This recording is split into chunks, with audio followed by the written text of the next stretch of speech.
When I say our Creator made me see Him 8 times, that means I know more than you. To learn what I know will take your belief to a trust.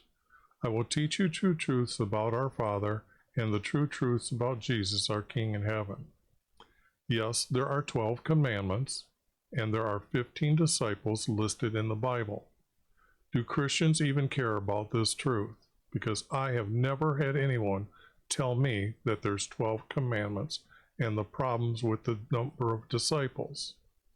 Are Christians really just following others, idiots that are repeating what atheists talk about and tell you what's in the Bible?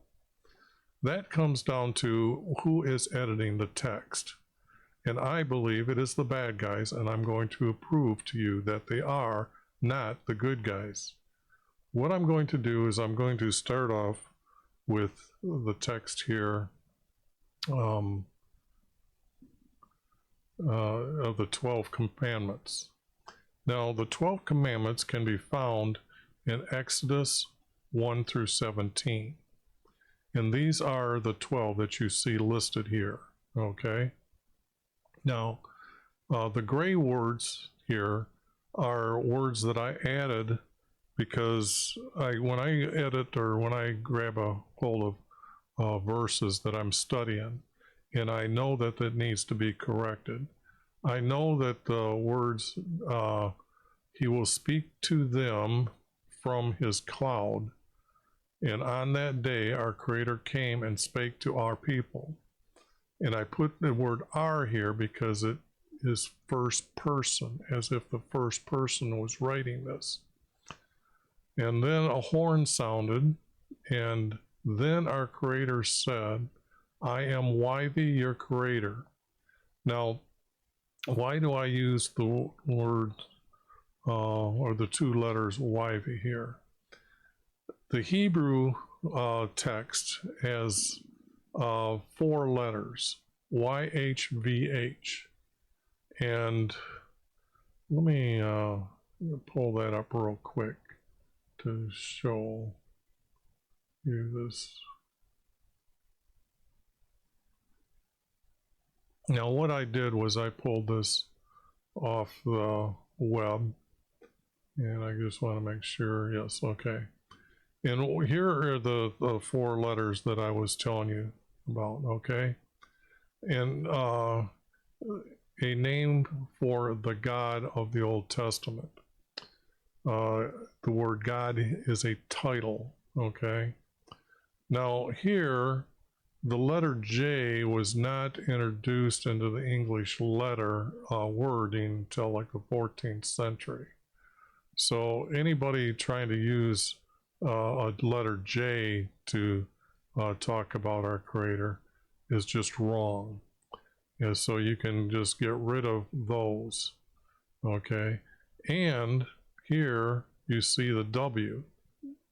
There is no W in the Hebrew language, okay?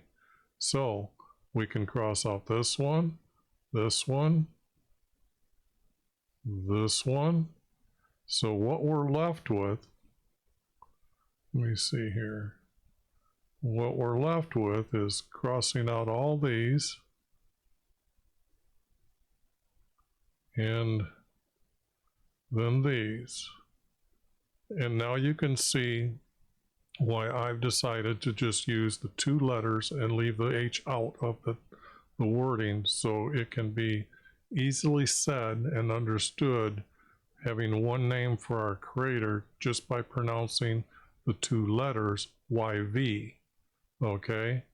And you can see that this is close, but over here you see it as also close. So the object is I will be using His name as YV to explain and talk about our Creator in the first person.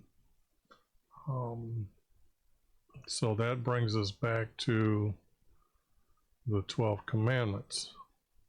Now, you have to understand something about the 12 commandments. They needed a sin offering. A sin offering A sin offering defines what a sin is. If I ask you what a sin is, you have to refer to the 12 commandments are a sin by not obeying the commandment. There is no other different sin that you can come up with or tell me how you can define what a sin is, because our Creator defined the offering as a sin offering. Therefore, these are, by not obeying these commandments, these are the sins. Nothing else, nothing more. Don't be making things up saying there's Adam and Eve had the original sin. Creator didn't decide about sin offering until at this time when he designed the tent for meeting, his commandments that needed sin offerings. Now, how did the people know when they were, say, a couple hundred years out of the Sinai and into the Promised Land, where they were to bring their their sacrifice for their offering? Well, in the Sinai, our Creator had them camp according to the firstborn son to the lastborn son of Israel. Now, the tent opening, or the gate, because there was a fence around the tent for meeting, and in that courtyard were altars set up to offer up this sacrifice. I'll explain a little bit more of that, but what I want to try to do is say that the door entrance into the tent was on the south side. And then when they walked into the tent of meeting, there was a first room that kept their utensils, the knives that they were to cut up the offering. They had horns that they sounded. They each had a horn. So you would have found these in this room. Now, there is another room that's called the Holy of Holies, where the high priest or the priest of each tribe was to enter in and talk to our Creator and ask him for forgiveness of that, for that person's sin. Now, this was done for those that were to stay in the nation of Israel. If they were sinning and they didn't, or they weren't forgiven, or they were sinning, and the other people told the community that they're sinful and they're doing these one of these wrong commandments all the time, the community and the elders were to come over and kick them out of Israel, completely kick them out. They don't give them a chance to go live in another land. They are gone. Okay. Now, when our Creator set up the offering, there was two offerings. One was a ram, and that would have been for the rich, and for the poor, it was, I think it was birds. But the object is that the rams were brought to that priest where they had camped around the tent of meeting in the Sinai. These chairs would have been set up by the tent for meeting by Shiloh, that would have had this knowledge of where they camped, so when people came from 50 miles away, they knew where to go to talk to their priest. Now, when they brought the ram, the male was to lay his hand on it and tell him what commandment he was asking for forgiveness for. Now, the priest would then kill the animal, take the wool off, and then remove the muscles. Okay. Now, the muscles is what was offered up as an offering, not the whole animal. Now, why the muscles? Because that is the action. Action is the action of the sin is to be forgiven. what they would do is take the mussels, and with the priest and his assistant would put it onto a plate and then carry it into the courtyard and into, my throat's getting a little dry, just a second.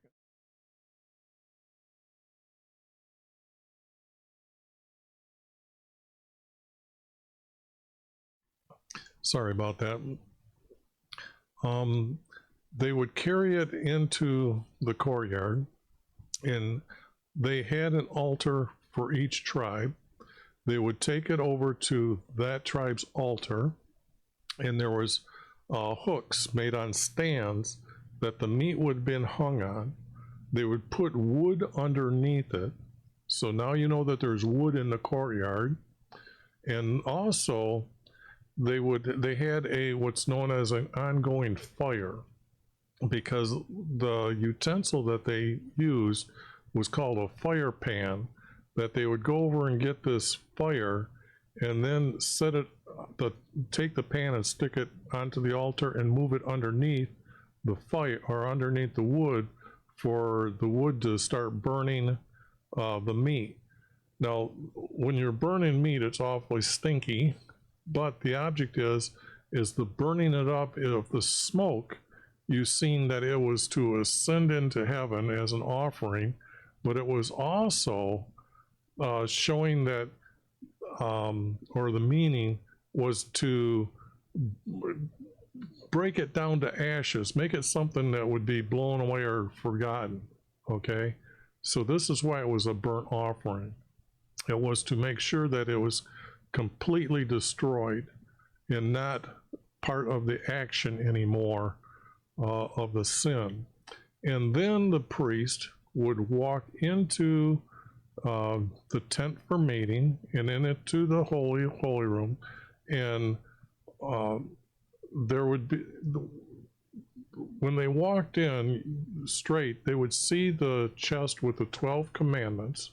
There would be 2 angels standing on the sides, and they would be looking towards each other, and they would have out their hands straight out, and there was this flat plate that was across there. This is known as the mercy seat. Our Creator would speak from above the mercy seat and tell the priest whether that person is forgiven, and that male is responsible for the whole family. So that's why you don't see the woman bringing an offering, or the sons or daughters bringing an offering. The father is the head of the home. He is responsible for controlling his family, and that's why he brought the offering. Now, our Creator would either forgive him or not forgive him. But that is why it's so important to understand what a sin is to be forgiven, to stay in the kingdom. Our Creator's promises, it starts out as an everlasting covenant, but I don't like the word covenant. I like it as promises. He over centuries told different prophets to have different added to his promises, okay? He built upon them. And it wasn't until David that Nathan told David that through David's son's seed will have, they'll have a son, that he will be given a kingdom in heaven, and then his servants will enter into heaven. So if you don't know why people go to heaven, it is because of our Creator's everlasting promises and his promise to David about a kingdom forever. Now, this kingdom is also mentioned way back at Abraham's time. Let me show you that, because that is very important to show you what I'm saying.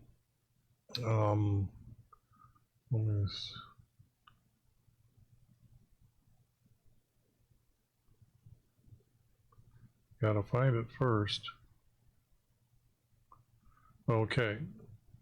Now this text here is, let me get the red note here, in Genesis 17:6, okay? Our Creator is talking to Abraham. when he changed his name from Abram to Abraham. And he says, I'll make you exceedingly fruitful, which means have many descendants. The word fruitful is not correct. Have many descendants. And I will make nations from you, not of you, from you. Now, when this talks about the nations, it is talking about Israeli or Jacob's name was changed to Israel, and let me see. Okay, yeah, I just wanted to make sure it was up on screen. I have a hard time sometimes not having the right picture up. And anyways, and what it is that Jacob or Esau, Jacob's brother, he also became a father of many descendants, and they had a nation. It's called Edom. So these are the two nations that are talked about here, and they have kings come from you. Now, as you can see, here's the word covenant, but it's ongoing the promises. Now we have to take a look at this verse here in 18:18. And since you will surely become great and a mighty nations from you, because it's not Abraham that's going to be great, it's going to be the nation of Israel, of Israel's descendants, that is going to be a great nation, because our Creator is going to establish them. But in him, which is Abraham, all the nations of the earth will be blessed. Okay? All the nations of the earth will be blessed. Now, this becomes another time he says this is in Genesis 22:18. In your seed, all the nations of the earth shall be blessed.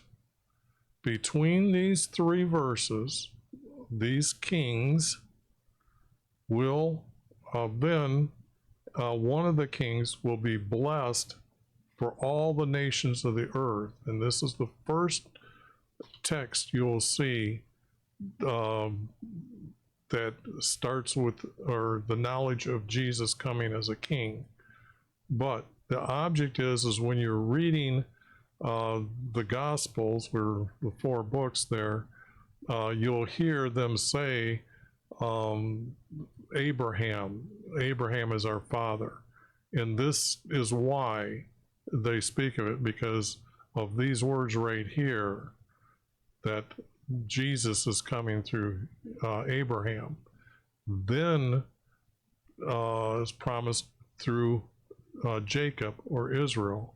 And then when Nathan comes, the promise is now given to David. Okay? You have to understand how these promises get built up. But now let me see if I can remember where I was at here. And what was I'm trying to think of where I was at before I went running around here. They were kicked out of the nation for not obeying these commandments. The commandments are sins, because there's a sin offering, so these are defined as sins. There's only 12 of them. Okay, when it gets down to number 12, if you search the text and just search the number 10, T-E-N, you will find 2 other verses that will say 10 commandments. In their day, in the Hebrew side of the text, they numbered things a little different than what we do today. You know, if there was 12, it would have been 10 and 2.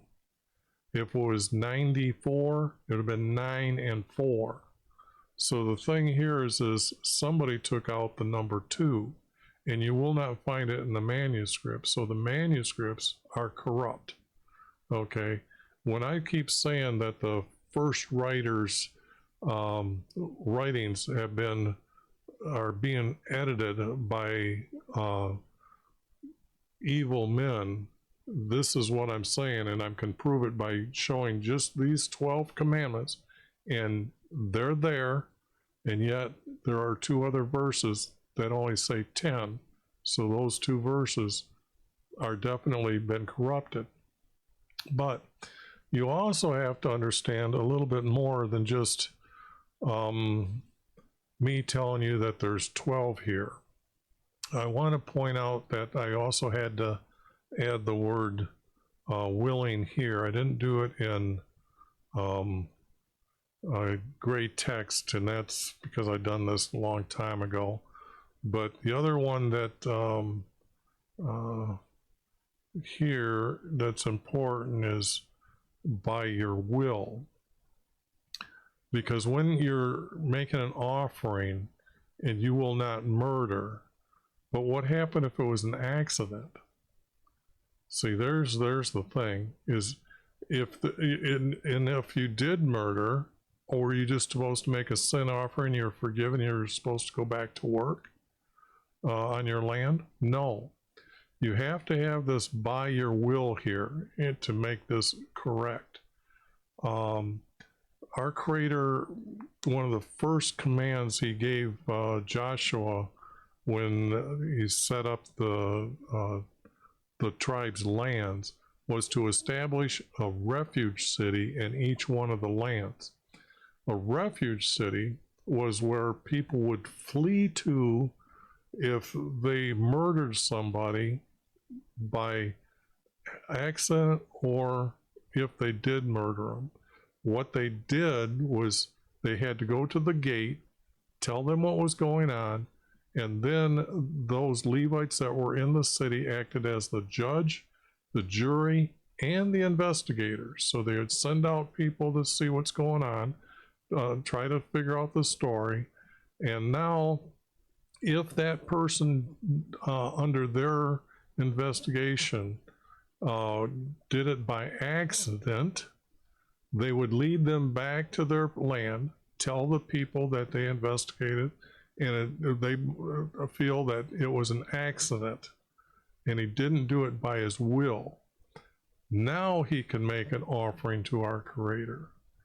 But if they found him guilty of it, there was the people, the family that was wronged, or the elders of the community would have people that were called manslayer that were to go and kill this person, because there is a law by our Creator, not a commandment, but a law, that it says if you murder, you are to murder that person or kill that person off. And it's the manslayer who does this. And the manslayer can chase him all over the land till he can kill him. Now, the thing here is but when he is in the refuge city, the manslayer has no right to go in until the investigation is over. And if that person flees from the refuge city, then the manslayer can pursue him and has the right to kill him, and then that manslayer would then say, I'm going to make a sin offering and then take care of their sin. But the object here is this, if you just read the text, you need to add words to it to understand the fullness of what a refuge city is, what a manslayer is, and even his laws. A lot of people don't read or study the text. If they did, they'd be telling me there's 12 commandments, and I'd be agreeing with them. Okay, that covers, I believe, the 10 commandments.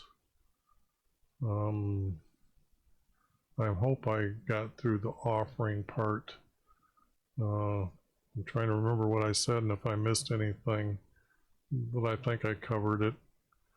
Now let's talk about 15 disciples found in Matthew, Mark, and Luke. Here, let me see, let me get this color. This is Matthew, this is Mark, this is Luke. Okay. Now, down here, when I combine them together, the green is from Matthew. Mark I didn't highlight because there's just a few. And then the yellow come from Luke. And when you come through here, there are 15.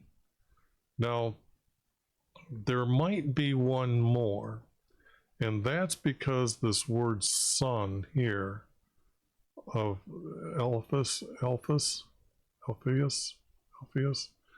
that's because that is an added text in one verse, but in another verse it's there. So was the text corrupted or not? But the object here is when I go over the verses from the 4 books, I will show you how one is italic and the other one isn't. And if you take it out, all of a sudden you have 13 disciples listed in one of these. And I think it's Mark. Or no, wait, it might be, yeah, it might be up here. Might be in Matthew. But the object is it's one of these 2 books. But the object is how can this be true? That Matthew, Mark, and Luke have different disciples. I thought they were supposed to know what's going on. When you try to go and look for the disciples, and you will find, like on a search, you're going to find 12 names, and the 12 don't match any of the lists. So who's made that list up? Why are people lying to you about the text? They're just I know Jesus says there's 12. I know that there's many verses that say 12. The little example here in Matthew, it says 12. Mark, it says 12. Luke, it says 12. But the object is none of the names are the same. You got 15 of them here. And this is just incredible. Now, what I want to do is show you some of the real corruption of the text. Because it's important for people to realize what I'm trying to point out, what I keep saying, those that don't believe our Creator actually are editing the text. You get kind of excited about it when I say that, but let me show you. Okay, now this is Genesis 1, okay? Now here, when this is a Bible program that hopefully I'll be able to put up on the screen soon enough. I'm working on that. But the object here is that when you click on this Bible program that no longer exists, you can't get it, so don't bother looking for it. Why I use the New American Standard Bible is because it has this concordance over here. And take a look at this concordance, very unique. And when I click on the word which on here, it shows me over here the Hebrew word or the Greek word in English letters. And then down below, it tells me how many times in a parentheses did they use the word which, or the word who, or the word when. See, all these got all these numbers around these numbers, or for these words that they use. But tell me, how did they get any of these here in red? Power, powder, deadly, anyone, reason, steward, storehouses. This is them just using a completely different word for what they wanted to make the sentence to say. And that's what's so unique about it. People get a little excited when they see this, but this is the dirty secret, that the text does not always reflect exactly the Hebrew letter or the Hebrew word that's said. Here is and there's a perfect example here. What I want you to see is the word so is right here. There is the Hebrew word for the word so, yet they're using it, they're using it 7 times, and then really 8 times they're using the word so instead of the word which, yet even though there is a Hebrew word for the word so. Okay. This is just mind-blowing when you understand this, and I believe that's why you won't find the New American Standard Concordance out there. But I have the program, and I have it secured with a few people, and I just know that I have made sure people that know about this have this. Let me show you what I can find by doing this. For example, this is really unique. Over here, we have the word boy, and over here it's used 1 time as girls. Girls. From a boy to girls. Okay? Let me do this one here. Here is one that's really unique. Desert, used as a man's name 4 times. How does that happen? I mean, how does that happen? Okay? Now you know that that these are, it's corrupted. It really is. And I'm here to change the word and tell you the truth about what I know. Again, the word dove and a man's name. Well, maybe his brother and his uncle too. I don't know. It's 3 names off the word dove. Okay? It just, and then here again from nations, another man's name 3 times. But what is really unique is that when you do find the truth, this is what happens. They have the word bars here, okay? The word bars is here, and it needs to be arches, okay? The word needs to be arches. Now, when this is talking about the tent for meeting and how it was built, I have been over every word, I would say at least 100 times, okay? Of the 24 books in the what's known as the Old Testament and the 4 Gospels. Hundreds of times I've been over each and every word. Now, it makes no sense if you said make bars of Attica wood, but here you can see that if you make arches with them, not bars. Bars, what does bars mean? But once you see that when you got these 5 boards, and you can see they're 10 cubic, 1 there, 1 there, 1 there, 1 there, and 1 there on top, and then these here are connecting them. Now we have a roof on the tent for meeting. That is what the roofs on the tent for meeting looks like. This is a first to you. You've never seen this before. You go and search for a tent for meeting with our Creator, and you will not find anything that has a roof on it, because when they show you this flat top all the time, the water would sag and they would just be bursting all over the place.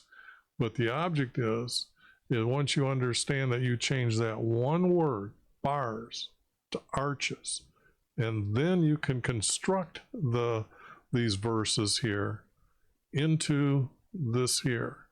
And you can see I needed to change it for the middle here. And on the other sides, this was, anyways, you can take a snapshot of that. Let's see if I'm out of the way. Let me get out of the way here. Sorry about that. But the object is now you can see what I'm talking about. This is revealing the roof of the tent for meeting. Now, when you go looking for the roof when Solomon built it, the house for meeting with him, you will find that that doesn't even have any information for the roof. You have to come back to the Exodus 26:26 to actually change one word, and you get the answer of what our Creator's tent for meeting really truly looked like, and what the roof looked like on the house for meeting with our Creator. Because when you see the tent, how they got these extra sides off to the side, because the number for the goat's hides to be put together to make the roof is why they've got that expanded out that way. But when you put this roof on there, then you can see that it just covers this roof. It hangs down just a little bit. I just thought that I should tell you that as something you should be aware of, and learn that there's 12 commandments. There are 15 disciples, and we're going to find out the truth, what the 12 are, and I've given you a few extra things to think about. I'll see you on the next video.